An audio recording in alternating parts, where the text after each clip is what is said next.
Nestled into an unassuming street corner in Little Haiti, there sits an oasis of music, culture, and 305 style. It's Miami's most underground music store, a central hub for indie music and events. Welcome to Sweat Records. Hi, can I help you? Yeah, I'm looking for Rothman and Rainer's new CD. Have it right over here.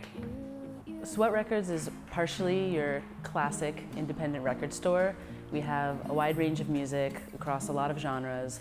A lot of it's very hard to find, but we also don't discriminate against major label stuff. Meet Lauren Reskin. Her friends call her Lolo, and she is the driving force behind Sweat Records. At only 25, Lauren is already a fixture in Miami's indie music scene. She is a DJ, a music promoter, a band manager, a part-time barista, and an entrepreneur. In New York, there's Other Music, and California has Amoeba Records, and Austin has Waterloo, and all these great institutions that, you know, are known for having a solid selection of music and stuff you can't find anywhere else. And Miami definitely needed that, and I figured, why not me? You know, why shouldn't I do this? Lauren comes from a family of musicians and music lovers. In fact, she is the second Reskin to open a music store right here in Miami. My grandfather, Alan Reskin, opened Allegro Music in Coral Gables, Allegro Music House, in 1961 with about $600 worth of merchandise. In the past year, Lauren's been written up in Ocean Drive magazine, featured in the Miami New Times, and hosted or sponsored a number of events throughout Miami and Fort Lauderdale, including shows at Studio A, Jam at Mam, Circa 28, and more. Part of what makes Sweat such a vibrant addition to Miami's music scene is its emphasis on local talent. We also have a local music section, and any band that comes in will just buy 2 copies of their CD straight up so that they can have their CD in a store and have a place where they can tell their fans and their friends, oh, you want our CD? You can get it at Sweat Records. Jason Jimenez, an old friend of Lauren's and a former Marine, is the co-owner of Sweat Records. Lauren motivates me. She's a leader. She's always been like, she pushes through. She doesn't need, you know, the backup of, you know, people back behind her. She just goes and people follow after. So that's what I always loved about her. Like Lauren, he is committed to making Sweat a resource for the community.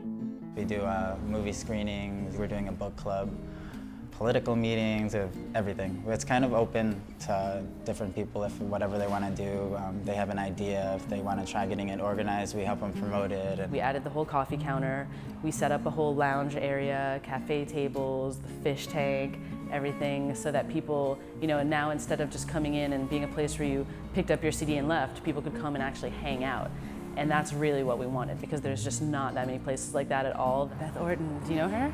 No, I've heard her name a lot. Oh, you would like it. Yeah? Totally. Yeah, it looks like really headlights. I think this one is awesome. After an auspicious start, Sweat Records ran into trouble just 7 months after opening. We opened in March 2005, and then in October 2005, Hurricane Wilma basically destroyed our building. It ripped the entire wall off the second floor that we didn't use, and luckily, not that much of our merchandise was damaged, so we were able to salvage most of it, and we set up in a temporary space in the back of Churchill's, which was always meant to be temporary, but we ended up being there about 1.5 years. And then finally, this storefront became available, and we jumped on it. People from all over Miami rave about Sweat and its incredible collection. People have been very, very supportive. Even from when our first location opened, we had over 500 people at the grand opening. I support Sweat Records almost on the weekly. It's a bit of a problem sometimes for me. But they have dollar records, and, you know, can't come here and not buy a bunch of dollar records. Lolo, can I get a tab going here? They have good vegan beef jerky, if you ever want to try it. I've also bought some t-shirts, and I'd like to get some movies. They have stuff you can't normally find at big department stores. In addition to all of her other activities, Lauren also maintains a blog at meatlessmiami.com. In it, she catalogs and reviews all the vegetarian restaurants in Miami and Fort Lauderdale. Miami has a reputation of not being vegetarian friendly and being very Latin and very, steak and churrasco and everything. And I wanted to kind of dispel that notion a little bit. I've gotten a really great response from it. People are really excited to find out about it, and I get actually a lot of emails from people coming from other cities who are visiting Miami and are afraid they won't be able to eat anything. And then they find Meatless Miami and they're like, oh my God, thank you. I'm totally not gonna starve while I'm down here. This is awesome. Business is booming over at Sweat Records, and the store is running smoothly. So what's next for this young entrepreneur? I really want to do a late night vegetarian diner. That's kind of next on my list. So I'm going to be working on that, and yeah, I want to just open more businesses, throw more shows, and just kind of continue on what I'm doing, because so far so good and everything's getting better and bigger, and just going to keep doing what feels right and go by that. The future looks bright for Lauren and her crew over at Sweat Records, but obstacles are inherent in any business. As far as obstacles go, if a hurricane and being, a bricks and mortar music store in the digital age haven't stopped us yet, I'm not that worried.